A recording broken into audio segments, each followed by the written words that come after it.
Bismillahirrahmanirrahim. Assalamualaikum warahmatullahi wabarakatuh. Alhamdulillahi rabbil alamin. Wabihi nasta'inu ala umurid dunya wad din. Wassalatu wassalamu ala ashrafil anbiya'i wal mursalin. Nabiyina Muhammadin wa ala alihi wa sahbihi wat tabi'in. Wa atba'it tabi'in wa man tabi'ahum bi ihsanin ila yaumiddin. Amma ba'du.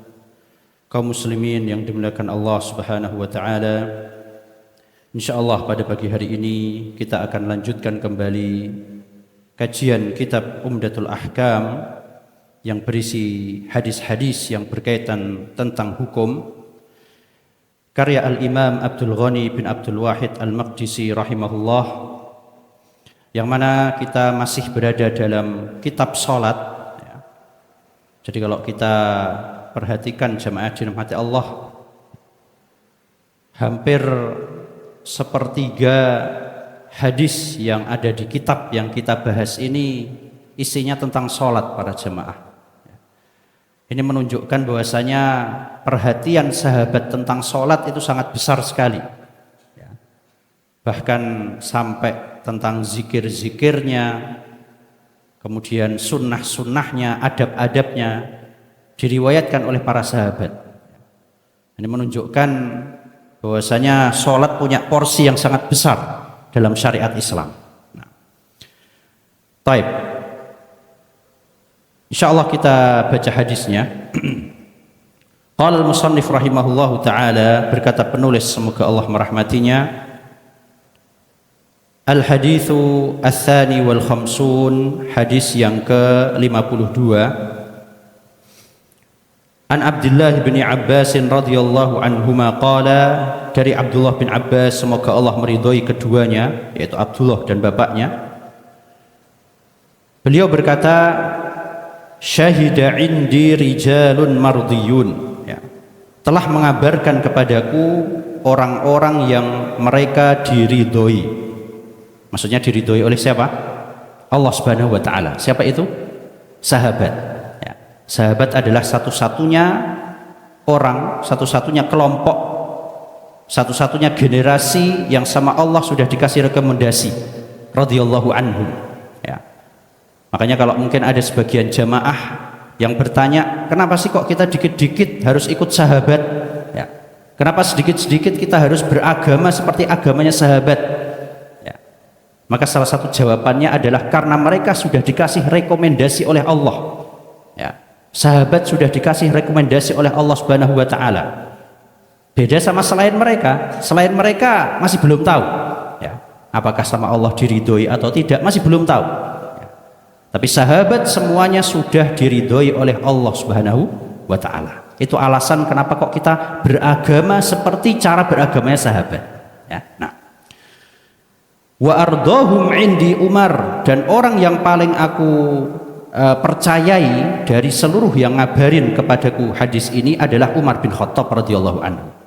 Ini menunjukkan yang namanya sahabat itu bertingkat-tingkat para jamaah. Sahabat tidak satu level keutamaannya. Ada yang paling utama, kita tahu sahabat paling utama menurut akidah Ahlussunnah wal Jamaah siapa? Abu Bakar radhiyallahu anhu. Kemudian setelah itu Umar, setelah itu Utsman, kemudian Ali, dan seterusnya. Jadi ternyata sahabat tidak satu level para jamaah. Persis seperti kita. Mereka mengabari anna Rasulullah sallallahu alaihi wasallam naha 'anis salati ba'da subhi hatta tatlu'a asy-syamsu. Bahwasanya Rasulullah sallallahu alaihi wasallam melarang salat. Jadi ternyata di sana ada waktu-waktu yang kita tidak boleh sholat para jamaah.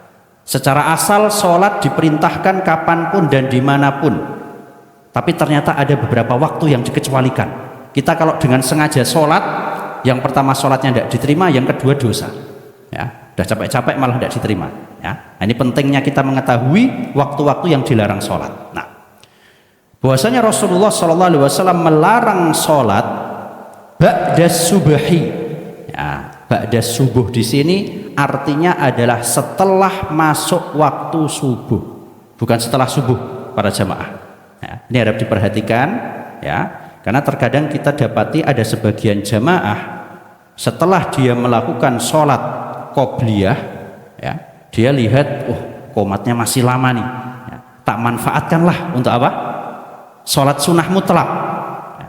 Nah ini tidak boleh seperti itu. Ya. Yang boleh dilakukan setelah masuknya waktu subuh hanyalah sholat qobliyah subuh saja para jamaah. Ya, meskipun memang dalam hal ini ada perbedaan pendapat di kalangan ulama, tapi pendapatnya insya Allah lebih tepat dan lebih hati-hati daripada kita melakukan ibadah yang diperselisihkan. Ya, mending melakukan ibadah yang lain. Masih banyak Pak. Apa contohnya? Ibadah yang bisa kita manfaatkan sambil nunggu qomat. Ya, zikir, berdoa, ngaji, baca Quran. Ya, itu ibadah yang disepakati ulama. Ya, tapi kalau kita melakukan sholat sunnah yang lain selain qobliyah, ini ada khilaf. Ya, untuk artinya ya tidak usah. Ya, nah jadi Nabi SAW melarang kita melakukan sholat setelah masuknya waktu subuh hatta tatlu asyamsu, sampai matahari terbit. Ya, ini salah satu waktu yang dilarang kita sholat para jamaah. Nanti kita jelaskan alasannya apa, kenapa tidak boleh sholat di waktu itu. Nah, wa ba'dal asri hatta taghruba, begitu pula waktu yang kedua adalah setelah asar. Nah, harap dipahami, yang dimaksud setelah asar di sini adalah setelah sholat asar, bukan setelah masuknya waktu asar. Beda dengan yang subuh Pak. Ya. Berarti apa yang dapat kita simpulkan? Untuk asar, kalau setelah azan asar kita lakukan qobliyah, ya, qobliyah asar berapa rakaat para jamaah? Ada yang bilang 2, ada yang bilang 4. Ya. Dalam sebuah hadis Nabi pernah mengatakan, rahimallahu mra'an shalla qabla al-asri arba'an. Semoga Allah merahmati orang yang sholat sebelum asar 4 rakaat. Jadi boleh 4 rakaat. Maupun sholat sebanyak-banyaknya silahkan, tafadhol, boleh. Ya. Yang enggak boleh adalah setelah kita sholat asar. Ya. Nah, ini kadang wallahu alam ya. Insya Allah kalau di sini tidak ada ya, karena habis asar biasanya udah sibuk, apalah, pulang kerja atau apa. Tapi terkadang mungkin ada sebagian orang, terutama pas di momen-momen tertentu, misalnya lagi di Haramain, masya Allah. Semoga Allah berikan kita rezeki bisa sholat di sana para jamaah. Amin ya Rabb. Ya. Dia mikir, wah mumpung aku di Masjid Nabawi nih, ya sholat di sini satu kali sholat berapa? 1.000. Ya, kalau di Masjidil Haram satu kali sholat berapa Pak? 100.000. Ya, itu aja umur kita mungkin tidak nyampe itu 100.000 Pak. Ya.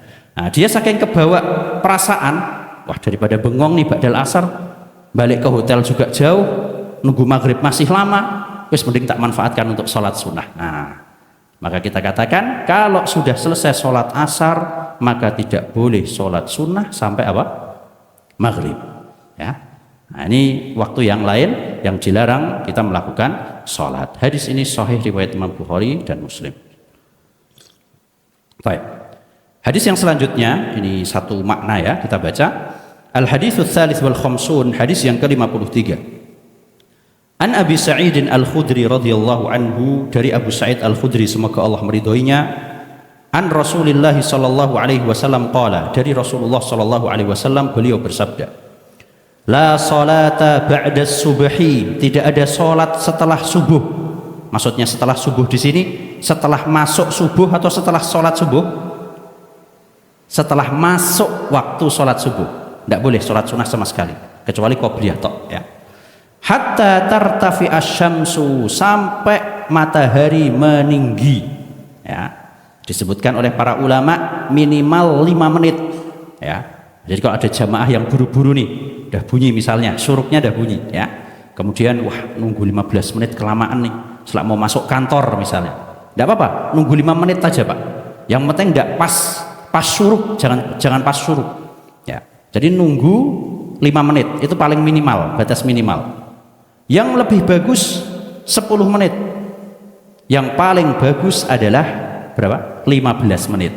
Itu yang diterapkan di Haramain ya. Kalau jamaah ingat ya, atau mungkin suatu saat melihat di pintu itu kan ada jadwal waktu sholat ya Pak ya, di Haramain itu Pak. Nah, di situ ada tulisannya syuruk setelah 15 menit.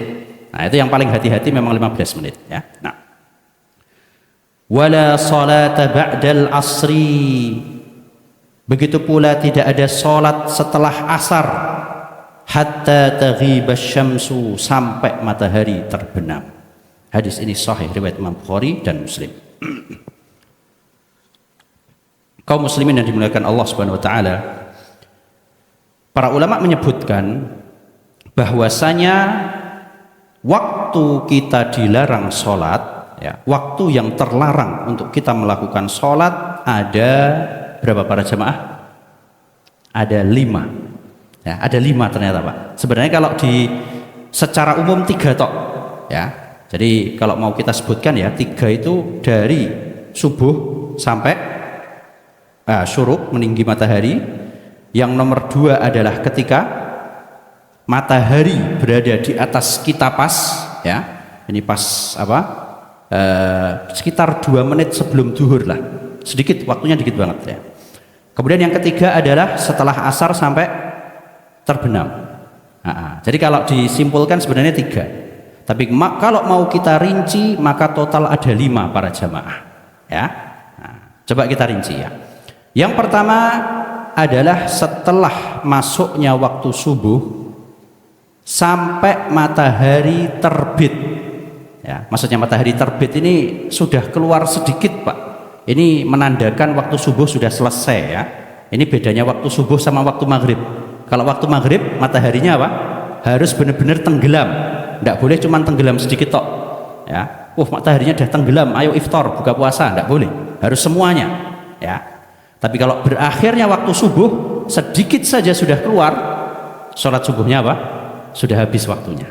Ya. Nah, jadi apa namanya? Waktu yang pertama adalah ketika setelah sholat subuh sampai matahari terbit. Ini waktu yang pertama. Waktu yang kedua, ketika dia terbit sampai agak meninggi. Nah, yang tadi 15 menit itu Pak. Ya, ini waktu yang kedua. Ya. Waktu yang ketiga yaitu adalah ketika matahari berada di atas kepala kita. Ya, itu waktu ketika neraka lagi dipanaskan. Ya, pas matahari benar-benar di atas kita. Ciri-cirinya apa? Kalau kita berdiri di atas matahari, apa? Tidak ada bayangannya. Ya, ada bayangan sedikit aja sudah masuk waktu zuhur. Ya, nah, waktu yang ketiga yaitu adalah setelah asar sampai matahari terbenam. Nah, proses mau terbenamnya. Waktu yang ke 4 ya. Yang terakhir yang kelima adalah proses tenggelam sampai dia benar-benar tenggelam. Ya. Jadi ada 5 total. Pertanyaannya jamaah dirahmati Allah, dari 5 waktu ini manakah yang larangannya paling dilarang? Kira-kira mana para jamaah? Taib.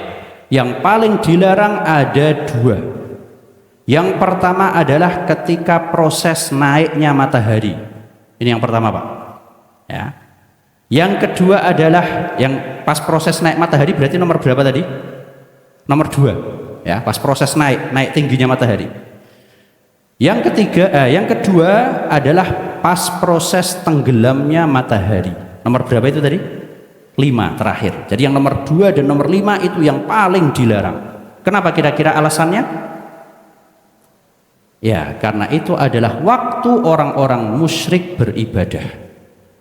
Ya, kita tahu para jamaah mereka beribadah ketika matahari terbit dan matahari terbenam. Maka kita sebagai umat muslim dilarang untuk tasyabuh, dilarang untuk menyerupai mereka. Mungkin sebagian ada yang protes, loh kan sholatnya ikhlas lillahi ta'ala, kenapa kok dilarang? Ya, cuman sama waktunya tok kok, kenapa kok dilarang? Maka kita katakan, ya, yang namanya menyerupai, ya, ini menyerupai sesuatu yang zohir, ya, menyerupai waktu ibadah, menyerupai mungkin pakaian, menyerupai ucapan, ya, dikhawatirkan lama-lama bisa menyeret dalam menyerupai apa? Akidah. Ya, pertama mungkin cuma waktunya tok kok, enggak apa-apa, ikhlas kok, yang penting aku kan ibadahnya ke Allah, tidak seperti mereka. Ya.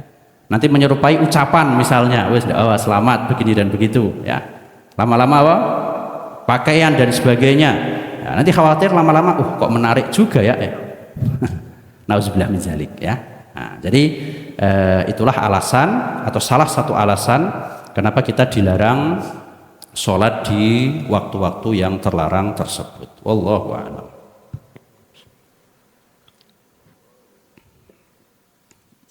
Jamaah dimuliakan Allah Subhanahu wa taala, yang dimaksud dengan sholat yang tidak boleh dilakukan di waktu-waktu tersebut, ini maksudnya adalah sholat sunnah mutlak, ya, sholat sunnah mutlak itu yang tidak boleh para jamaah, ya. Adapun sholat sunnah yang ada sebabnya, apa contohnya para jamaah? Tahiyatul masjid, ya, kita masuk masjid dianjurkan sholat, berarti ada sebabnya Pak, ya. Kalau sholat sunnah mutlak itu tidak ada sebabnya, kita tahu-tahu pengenlah memperbanyak sholat sunnah seperti itu. Apa sih manfaat memperbanyak sholat sunnah apa para jamaah? Ya, diantaranya disebutkan bisa membantu kita besok di akhirat itu bersama Nabi Shallallahu Alaihi Wasallam, ya. Nabi SAW pernah bersabda, anta ma'aman ahbabta, sesungguhnya kamu akan bersama orang yang kamu cintai besok di akhirat. Jadi kalau kita cinta kepada Nabi SAW, insya Allah besok bersama beliau, meskipun tidak harus selevel ya Pak, ya, di surga aja alhamdulillah, ya. Nah kemudian sahabat bertanya, ya Rasulullah, gimana caranya biar aku bisa bertetangga denganmu, ya. Maka kata Nabi SAW, bantulah aku dengan kamu memperbanyak sujud. Maksudnya apa itu? Apakah sujud berkali-kali gitu? Tidak, maksudnya adalah perbanyak sholat sunnah, ya. Jadi salah satu manfaat sholat sunnah insya Allah bisa menjadi sebab kita bersama beliau Sallallahu Alaihi Wasallam, ya. Nah jadi yang dilarang adalah sholat sunnah mutlak para jamaah. Adapun sholat sunnah yang ada sebabnya, tahiyatul masjid, apalagi contohnya, ya sholat mungkin jenazah mungkin, ya, meskipun itu fardu kifayah, atau sholat gerhana, ya, tiba-tiba gerhananya ba'da asar, gerhana mataharinya ba'da asar, itu sudah sholat, ya. Nah, jadi seperti itu. Atau sholat sunnah ba'da wudhu, kita habis wudhu mau sholat sunnah, fadol silahkan. Atau sholat kodok, ya, sholat kodok misalnya Pak, kita bangun telat, bangunnya pas proses matahari terbenam, telat sholat asar, maka tidak usah nunggu sampai terbenam. Waduh ini pas waktu dilarang nih, tak tunggu dulu sampai terbenam, ya jangan, ya udah sholat asar langsung, ya. Nah, meskipun itu bukan kodok, ya, bukan kodok, ya. Atau misalnya telat bangun subuh, bangun-bangun mataharinya pas syuruk, wah tak tunggulah sampai 15 menit dulu, tidak harus. Sholat kodok segera dilakukan, kita tidak tahu kita masih hidup atau tidak 15 menit lagi, ya. Nah seperti itu, wallahu a'lam.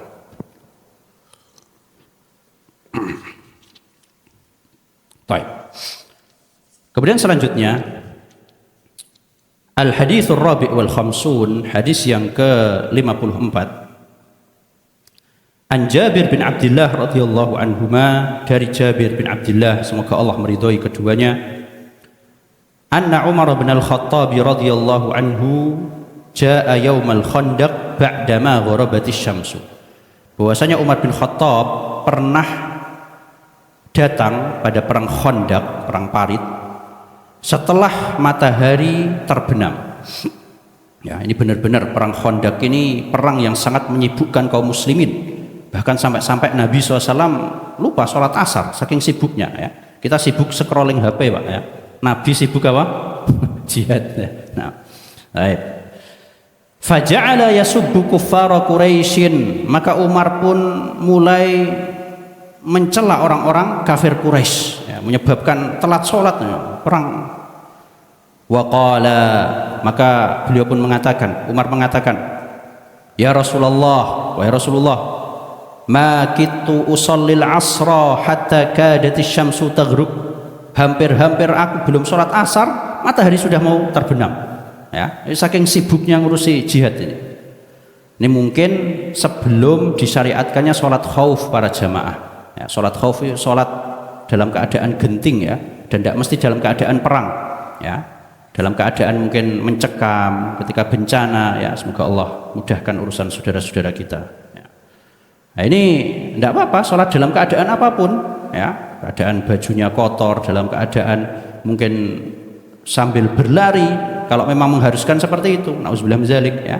Nah, jadi sholat khauf, sholat dalam keadaan apapun, ya. Nah, ini mungkin sebelum disyariatkan sholat khauf. Nah, Faqala Nabi sallallahu alaihi wasallam, maka Nabi SAW pun bersabda, wallahi ma shallaituha, lu aku juga belum sholat, ya, saking sibuknya. Ya. Qala, maka dikatakan, Jabir mengatakan, faqumna ila Buthan, kemudian kami pun pergi ke sebuah lembah yang namanya Buthan. Fatawaddo'a lis-salati wa tawaddo'na laha, maka kemudian Nabi SAW pun wudu, kami pun juga ikut wudu. Ya. Di sini ada faedah, jamaah dirahmati Allah, diperbolehkannya kita mengakhirkan qadha kalau ada hajat, kalau ada kebutuhan. Contohnya apa? Misalnya nyari air wudhu, ya, kita bangun telat, ya, terus qadarullah mungkin airnya nggak ngalir, kita harus ke minimarket beli air dulu misalnya, tidak apa-apa, ya, meskipun mungkin molor setengah jam, tidak apa-apa, yang penting kita sholatnya dalam keadaan apa? Toharoh, ya, tidak apa-apa molor. Atau mengakhirkan waktu qadha karena ingin sholat sunnah dulu juga tidak apa-apa, Pak. Ya, kita masya Allah, alhamdulillah, misalnya termasuk orang-orang yang konsisten melakukan qobliyah subuh, ya. Suatu saat bangun subuhnya telat pas syuruk, ya, kemudian kita pengen sholat qobliyah subuh dulu, boleh, ya, habis itu baru sholat subuh, tidak apa-apa, ya. Nah, jadi ini termasuk salah satu contoh mengakhirkan qadha karena ada maslahat, karena ada sesuatu yang dibutuhkan. Fasallal asra ba'dama gharabatis syamsu, maka kemudian beliau pun Nabi SAW sholat asar setelah matahari terbenam, kan lupa.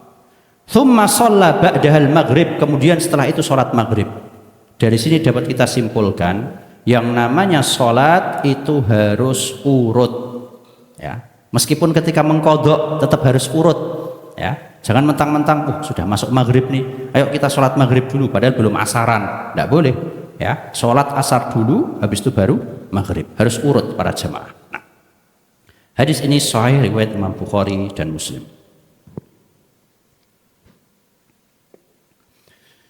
Kemudian setelahnya kita masuk ke dalam pembahasan yang baru, yaitu tentang bab keutamaan sholat berjamaah, ya. Bab tentang keutamaan sholat berjamaah. Nah, jamaah yang dirahmati Allah Subhanahu wa Ta'ala, memang berkaitan tentang sholat berjamaah ini bagi laki-laki khususnya, ya.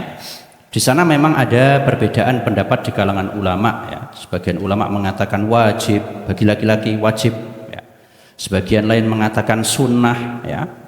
Nah, tapi terlepas dari perbedaan tentang hukumnya, diharapkan setelah kita mengetahui keutamaan ini, diharapkan kita bisa lebih semangat lah untuk sholat ke masjid, ya.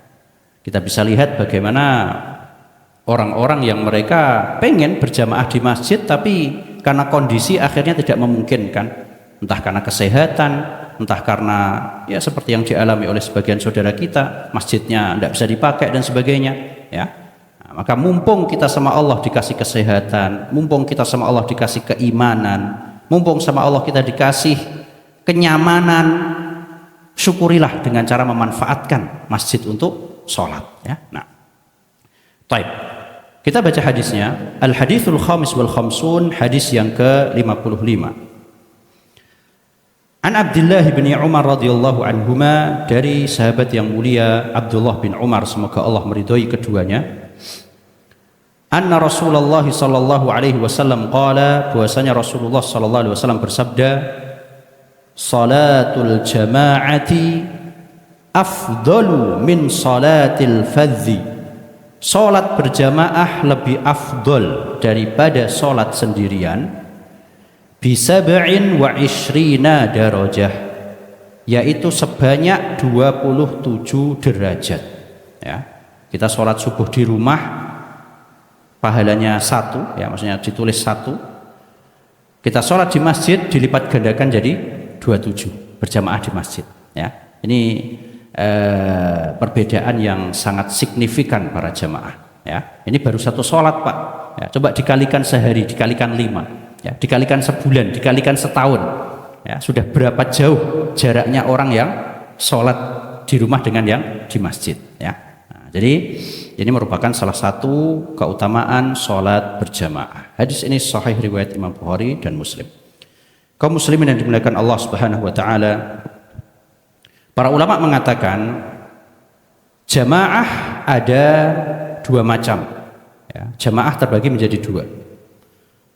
Yang pertama adalah jamaah bersama imam rawatib. Ini yang paling afdol. Ya. Ini adalah jamaah yang seluruh dalil-dalil yang menjelaskan tentang keutamaan sholat berjamaah ditujukan kepada jamaah yang pertama ini. Ya, jadi jangan kita remehkan. Wah, tidak apa-apalah berangkat ke masjidnya telat. Nanti paling habis sholat ada jamaah kedua, sama kok pahalanya. Beda Pak, pahalanya berbeda para jamaah. Jamaah dengan imam rawatib itu adalah jamaah asal, jamaah yang hadis-hadis yang menjelaskan tentang keutamaannya ditujukan ke nomor satu tersebut. Ya, makanya para ulama mengatakan kalau kita ke masjid, kemudian kita dapati jamaah bersama imam rawatib, mereka berada dalam tasyahud, dah mau salam itu Pak ya, maka tetap afdol bagi kita untuk ikut daripada membuat jamaah yang kedua. Ya, sebagian kita kan wah eman-eman dapat tasyahudnya tok ya, mending nanti nunggu dia kelar kita dapat takbiratul ihram dari awal, ikut jamaah yang kedua. Kita katakan jamaah pertama lebih afdol dibandingkan Anda ikut jamaah yang kedua. Ya, meskipun cuma dapat tasyahudnya tok para jamaah. Ya, nah, jadi ini adalah jamaah yang paling afdol, yaitu jamaah bersama imam rawatib. Nah, jamaah yang kedua ya berarti jamaah-jamaah yang seterusnya. Makanya ada sebagian orang kadang bilang gini Pak, alhamdulillah saya dulu pernah jadi imam di Masjid Nabawi ya Pak. Imam jamaah kedua maksudnya. Baik.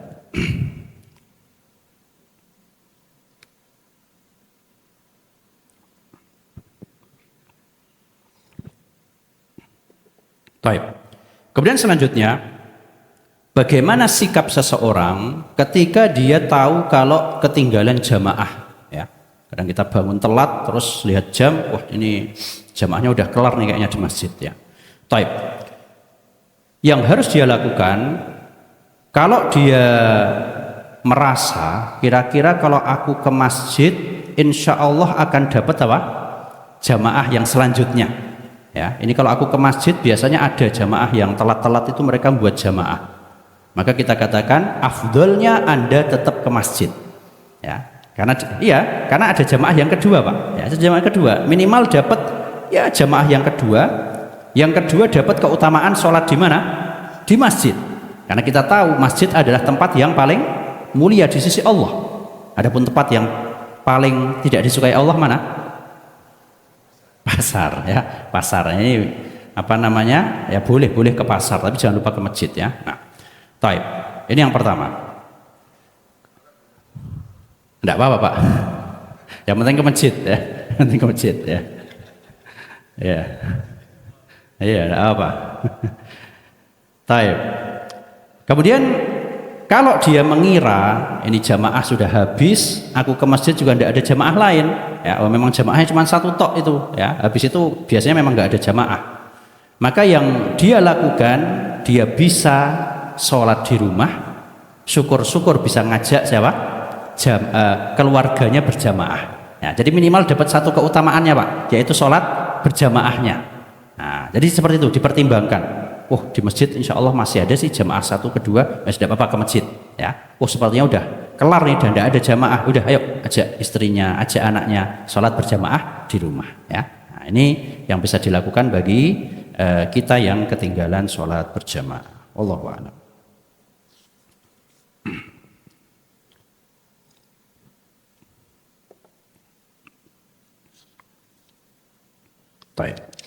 Taib. Kemudian selanjutnya Al-Haditsus Sadis wal Khamsun, hadis yang ke-56. Hadisnya bagus banget para jemaah. An Abi Hurairah radhiyallahu anhu qala, dari sahabat yang mulia Abu Hurairah semoga Allah meridhoinya, beliau berkata, qala Rasulullah sallallahu alaihi wasallam, Rasulullah sallallahu alaihi wasallam bersabda, salatul rajuli fil jama'ati tudha'afu ala salatihi fi baitihi wa fi suqihi 25 dhi'fan. Bahwasanya salatnya seseorang bersama jamaah di masjid maka akan dilipat gandakan daripada sholatnya di rumah atau di pasarnya sebanyak 25 kali lipat. Ya, tadi 27 derajat, sekarang 25 kali lipat. Ya. Wadzalika annahu idza tawaddaa fa ahsanal wudu. Yang demikian apabila dia berwudu dan memperbagus wudunya. Pertanyaan jamaah, apa yang dimaksud dengan memperbagus wudu? Apa maksudnya? Nabi mengatakan apabila seseorang berwudu, bukan wudu tok nih, dan memperbagus wudunya. Apa itu arti memperbagus wudu, Pak? Apakah wudu pakai air mineral maksudnya? Hah? Oh, diulang sampai 3 kali gitu ya? Taib. Atau airnya banyak mungkin, 1 kali basuhan 1 gayung misalnya? Tidak. Yang dimaksud dengan memperbagus wudu adalah wudu sesuai yang diajarkan oleh Rasulullah SAW. Sunnah-sunnahnya diperhatikan. Ya, salah satunya tadi dibasuh 3 kali dan yang lain sebagainya. Itu yang dimaksud memperbagus wudu para jamaah. Bukan kemudian, semakin banyak airnya semakin bagus wudunya. Tidak. Ya. Atau misalnya semakin bersih airnya, pakai air mineral misal, lebih banyak pahalanya. Tidak juga.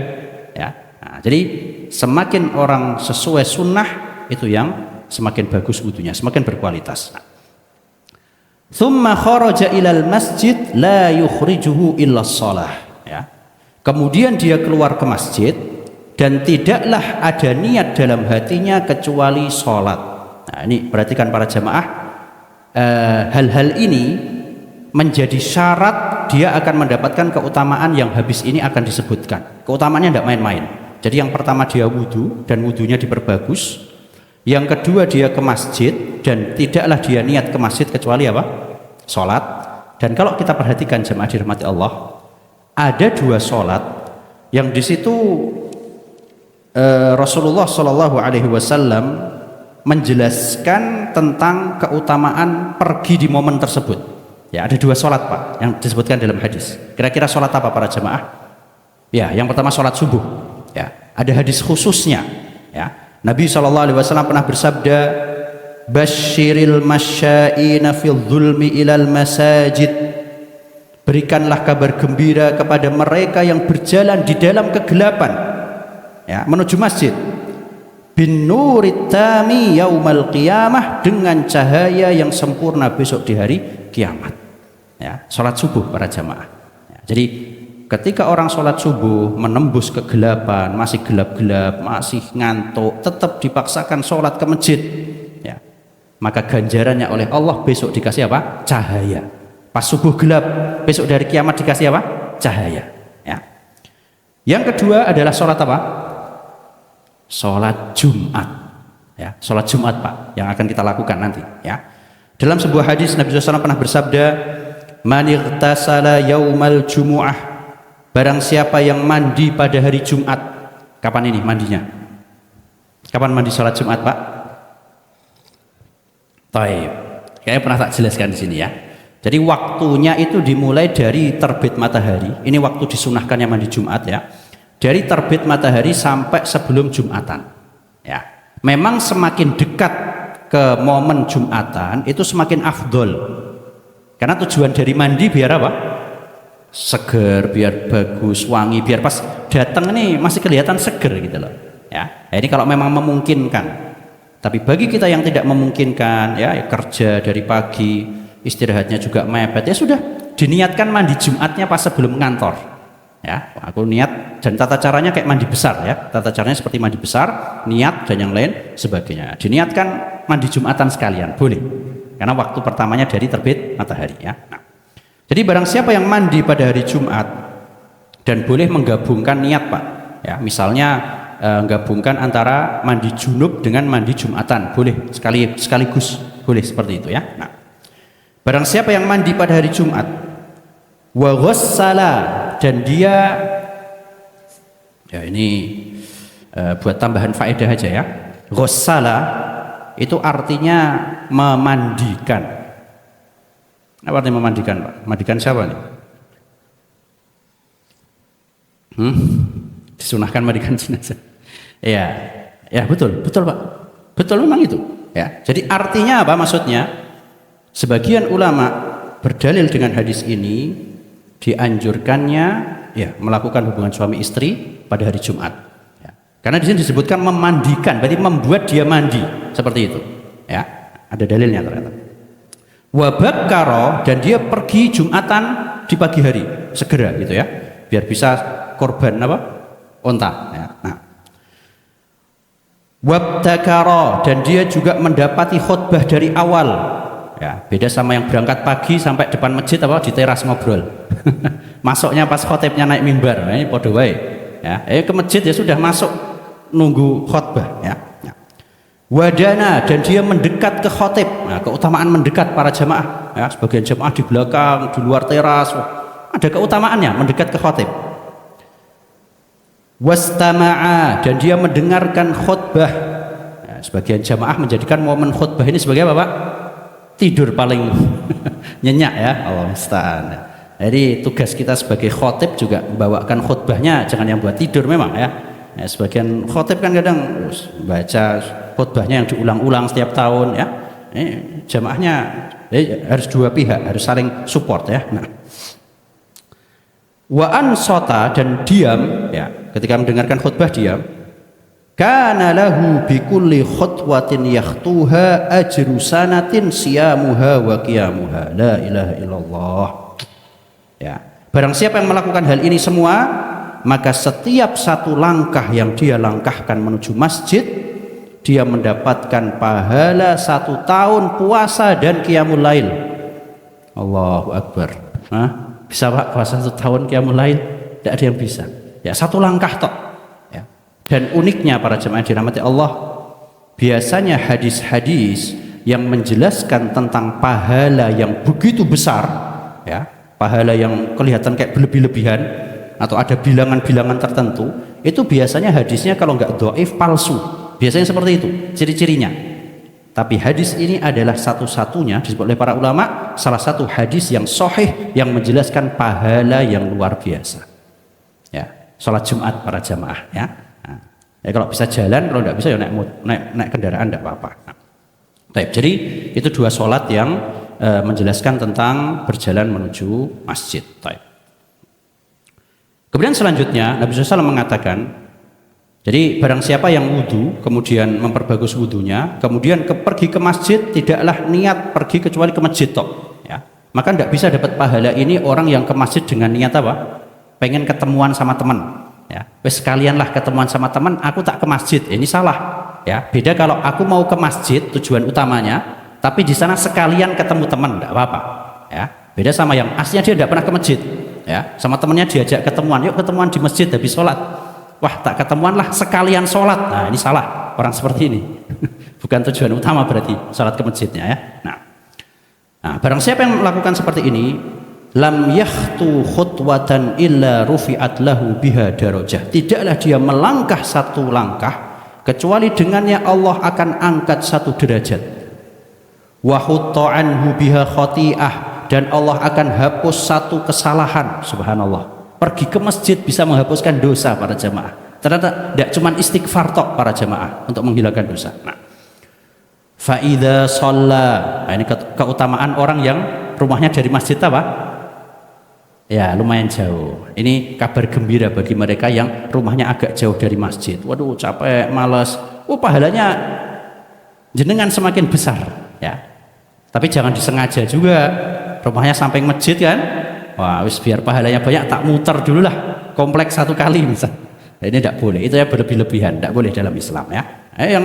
Yang jauh alhamdulillah, yang dekat juga tidak apa-apa. Nah, faida sholla, apabila dia telah sholat, lam tazalil malaikatu tusolli alaihi, maka malaikat akan bersolawat kepada orang tersebut. Ya, jadi misalnya nih Pak, kita subuh tadi ya, alhamdulillah wudhu, ya wudhu di rumah misalnya, kemudian kita ke masjid, satu-satunya niat untuk sholat, ya sampai masjid kita duduk, ya ndak keluar dari masjid, maka salah satu keutamaannya malaikat akan bersolawat kepada kita. Apa yang dimaksud malaikat solawat ke kita Pak? Apa yang dimaksud malaikat bersolawat ke kita yang sedang duduk habis sholat? Mendoakan. Ya, didoakan malaikat, dan kita tahu doanya malaikat itu apa? mustajab, tidak pernah bermaksiat mereka. Ya. Nah, jadi malaikat akan terus bersolawat kepada orang tersebut. Syaratnya apa? Madama fi musallahu, dengan syarat dia tetap di tempat sholatnya, tidak keluar. Ya. Nah, ini juga bagi ibu-ibu, ya, bagi para wanita yang mungkin bertanya, Ustaz, saya sholatnya di rumah, gimana? Tetap insya Allah tetap dapat pahala ini. Karena lafadz hadisnya bukan selama dia di masjidnya, tapi selama dia di tempat sholatnya. Ya. Hukumnya pindah tempat apa? Ya, selama di masjid insya Allah tidak apa-apa lah. Ya, misalnya di rumah sholat di kamar atau di mana, ya usahakan jangan keluar kamar. Habis sholat subuh, ya udah diem di situ ngaji atau apa, biar disolawati sama malaikat. Ya. Nah, apa yang diucapkan oleh malaikat? Allahumma sholli alaih, ya Allah bersolawatlah kepada orang ini. Allahumma gfir lahu, ya Allah ampunilah dia. Allahumma arhamhu, ya Allah rahmatilah dia. Wala yazalu fi salatin man tadharas shalah, dan tidaklah dan orang itu selalu dianggap selalu berada dalam sholat selama menunggu sholat. Jadi kita duduk nunggu sholat para jamaah, itu hakikatnya kita pahalanya seolah-olah kayak apa? Sedang sholat. Kayak kita nih, insya Allah kita berharap kepada Allah, kita sekarang nunggu sholat, ya enggak? Sholat apa Pak yang kita tunggu? Sholat syuruk. Ya, jadi nunggu sholatnya itu tidak mesti sholat wajib. Ya, kalau contoh sholat wajib misalnya apa? Ba'da maghrib. Pada maghrib kita nunggu isya, kita di masjid tidak keluar. Nah, ini sama malaikat disolawati. Begitu pula sholat sunnah, kayak sekarang kita nunggu sholat syuruk, ini juga insya Allah tetap dapat solawatnya malaikat. Ya, nah, jadi seperti itu. Hadis ini sahih riwayat Imam Bukhari dan Muslim.